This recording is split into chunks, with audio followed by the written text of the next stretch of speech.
Hello everyone, freshers gate में आप सभी का बहुत बहुत स्वागत है। ये एक ऐसा करियर प्लेटफॉर्म है जो IITians द्वारा रन किया जाता है, जहां पे आपको एजुकेशन रिलेटेड कई सारी यूनिक इन्फॉर्मेटिव बातें मिलती रहती। सो गाइस, आज हम बात करने वाले हैं NTA द्वारा रन की जाने वाली NCET इस एग्जाम के बारे में, यानी कि नेशनल कॉमन एंट्रेंस टेस्ट के बारे में कुछ हम यूनिक बातें आपके साथ शेयर करेंगे। जैसे कि इस एग्जाम के आज हम टोटल एलिजिबिलिटी पे फोकस करेंगे, साथ ही में हम ये भी जानेंगे कि कौन सी IIT, NIT या फिर अदर बेस्ट कॉलेजेस है जो आपको इस एग्जाम थ्रू मिलने वाले हैं। इसी के साथ हम इस एग्जाम का पैटर्न और इस एग्जाम के कट ऑफ के बारे में भी डिस्कस करने वाले हैं। तो आज का इंपॉर्टेंट सेशन एंड तक जरूर देखिए गाइज, और ऐसे ही नए और यूनिक एजुकेशनल स्टफ के लिए प्लीज आप हमें लाइक, शेयर एंड सब्सक्राइब जरूर करें। सो गाइज, NCET यानी कि नेशनल कॉमन एंट्रेंस टेस्ट ली जाती है इंटीग्रेटेड टीचर एजुकेशन प्रोग्राम के लिए, यानी कि अगर आपको भविष्य में एक बेहतरीन टीचर या फिर लेक्चरर बनना हो तो आपको 12th के बाद ये एग्जाम देनी पड़ती है। BSc BEd, BA BEd या फिर BCom BEd जैसे इंटीग्रेटेड 4 ईयर कोर्सेस में एडमिशन पा सकते हैं, और इन कोर्सेस के लिए आप IITs, NITs, RIEs, GFTIs, central university, state universities या फिर अदर प्राइवेट या फिर पब्लिक ओन्ड यूनिवर्सिटीज में एडमिशन पा सकते। जी हाँ गाइस, तो कई सारे प्रीमियम इंस्टीट्यूशंस आ जाते हैं आपके पास। इनफैक्ट अगर हम बात करें टॉप क्लास इंस्टीट्यूशंस की, तो आपके पास आ जाता है IIT Kharagpur, IIT Ropar, IIT Jodhpur, IIT Bhubaneswar, NIT Trichy, NIT Jalandhar, NIT Agartala, NIT Calicut, NIT Warangal, NIT Pondy जैसे टॉप इंस्टीट्यूशंस आ जाते हैं, जहां पे 12th के बाद आप इस एग्जाम थ्रू एडमिशन ले सकते हैं। तो एडमिशन के लिए गाइज आपको जाहिर सी बात है NTA के साइट पे जाना पड़ेगा और सभी प्रोसेस करना पड़ेगा। तो इंपॉर्टेंट लिंक्स हमने ऑलरेडी डिस्क्रिप्शन में दे के रखा है। अब गाइज, ये एग्जाम NTA तो ऑर्गेनाइज करता है, जैसे आपका JEE मेंस वगैरह का एग्जाम है उसी तरह इसको ऑर्गेनाइज करता है, लेकिन इसके मेरिट लिस्ट या फिर cut off list NTA disclose नहीं करता है। कट ऑफ लिस्ट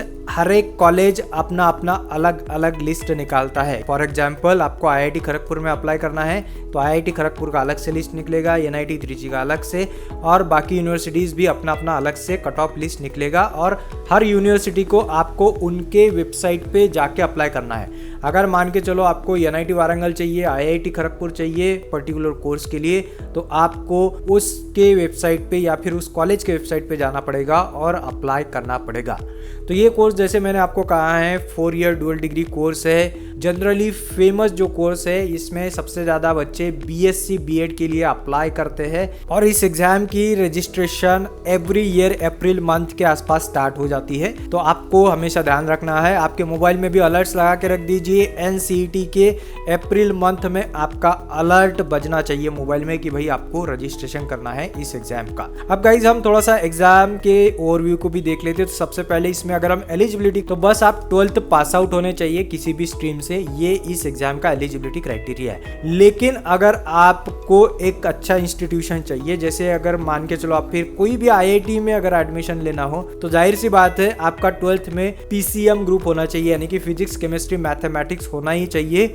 और मिनिमम आपको कितने मार्क्स चाहिए, तो वो हर एक IIT या फिर NIT के वेबसाइट पे अलग अलग इनका क्राइटेरिया है। तो ऐसे हर कॉलेज का इन्होंने अलग अलग एज क्राइटेरिया, 12th का क्राइटेरिया दे के रखा है। तो प्लीज़ आप जहां भी आपको जाना है तो पहले उस पर्टिकुलर कॉलेज के वेबसाइट पे जाना है आपको, और एलिजिबिलिटी क्राइटेरिया देखना है। अब NCET ये एग्जाम 7 मेन डोमेन्स पे बेस्ड होता है, यानी कि 7 सब कैटेगरीज पे ये पेपर आपका आने वाला है। तो कौन सी वो 7 मेन डोमेन्स है या फिर कैटेगरीज है, तो ये आप यहाँ पे चार्ट में देख सकते हैं। जैसे फर्स्ट है यहाँ पे आपका लैंग्वेज 1, सेकेंड है लैंग्वेज 2, यानी कि लैंग्वेज 1 यहाँ पे आपको 38 लैंग्वेजेस के ऑप्शंस दिए जाते हैं, उनमें से आपको एक लैंग्वेज चूज करना होता है, और लैंग्वेज 2 भी आपको उन्हीं में से एक चूज करना होता है। तो ऐसे आपके लैंग्वेज 1, लैंग्वेज 2 हो गए। अब गाइस, इन लैंग्वेज 1 और लैंग्वेज 2 रिलेटेड क्वेश्चंस में आपको रीडिंग कॉम्प्रिहेंशन, लिटरेरी एप्टीट्यूड या फिर वोकैबुलरी रिलेटेड, या फिर 12th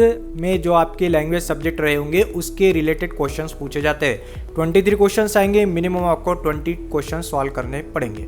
अब थर्ड कैटेगरी आ जाता है हमारे पास टीचिंग एप्टीट्यूड, जिसमें 23 में से मिनिमम 20 क्वेश्चन आपको सॉल्व करने पड़ेंगे। तो इस टीचिंग एप्टीट्यूड में आपके topic related to science, math, arts या फिर परफॉर्मिंग आर्ट्स जो भी आपने 12th में किया होगा उस रिलेटेड इसमें क्वेश्चंस आपके रहने वाले हैं। अब जो फोर्थ है हमारे पास जनरल टेस्ट, तो जनरल टेस्ट में जनरली आपका जनरल नॉलेज हो, current affair, mental ability, numerical ability, quantitative reasoning जैसे क्वेश्चंस आपके रहने वाले हैं। और जो डोमेन स्पेसिफिक सब्जेक्ट 1, 2 एंड 3 है तो उसमें आपके जो आपने सब्जेक्ट चूज किए हुए हैं इस एग्जाम को देते समय, तो उस सब्जेक्ट रिलेटेड नॉर्मल क्वेश्चंस रहने वाले हैं। तो इस एग्जाम पैटर्न को अच्छे से समझने के लिए आपको इसके लास्ट ईयर के पेपर को प्रैक्टिस करना चाहिए और इसके सभी इंपॉर्टेंट लिंक भी ऑलरेडी हमने डिस्क्रिप्शन में देख के रखे हुए हैं। सो गाइस, अगर हम इस एग्जाम पैटर्न के ओवरव्यू की बात करें तो ये MCQ CBT बेस्ड एग्जाम होने वाला है। हर क्वेश्चन के करेक्ट आंसर के लिए आपको 4 मार्क्स मिलेगा और इनकरेक्ट आंसर के लिए आपका 1 मार्क डिडक्ट भी होगा। फीस स्ट्रक्चर की बात करें तो इस साल का जनरल अनरिजर्व कैटेगरी के जो स्टूडेंट है उनको 1200 रुपीज का फी पे करना पड़ेगा इस एग्जाम को अप्लाई करते समय।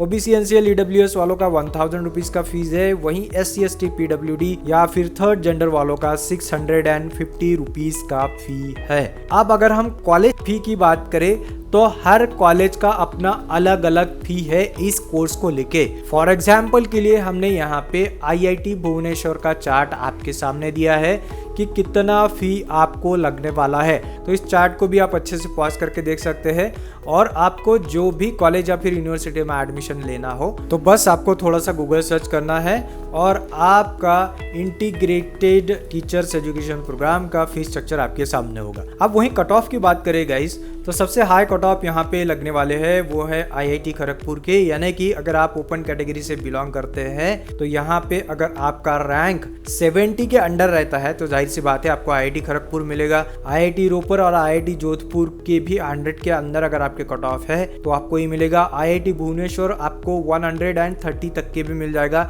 NIT त्रिची में भी अगर आपका 70 के अंदर कट ऑफ रहता है इस एग्जाम का तो आपको NIT त्रिची मिलेगा, साथ ही में आपको NIT वारंगल भी मिलेगा। और अगर आपके 100 तक के कट ऑफ आते हैं तो आपके पास NIT कैलिकट, जालंधर जैसे ऑप्शन है। और अगर आपका 500 के अंडर भी कट ऑफ आता है तो आपको NIT अगरतला या फिर NIT पौंडीचेरी जैसे भी ऑप्शन मिल जाते हैं। तो कई सारी और भी टॉप यूनिवर्सिटीज है। आप हमेशा एक चीज ध्यान में रखिए कि जो टॉप के कॉलेजेस है उनके कट ऑफ 500 के अंदर ही लगने वाले हैं। सो गाइस, आज के सेशन में बस हम यहीं रुकते हैं। आई होप आज का सेशन आपको काफी इंपॉर्टेंट लगा होगा।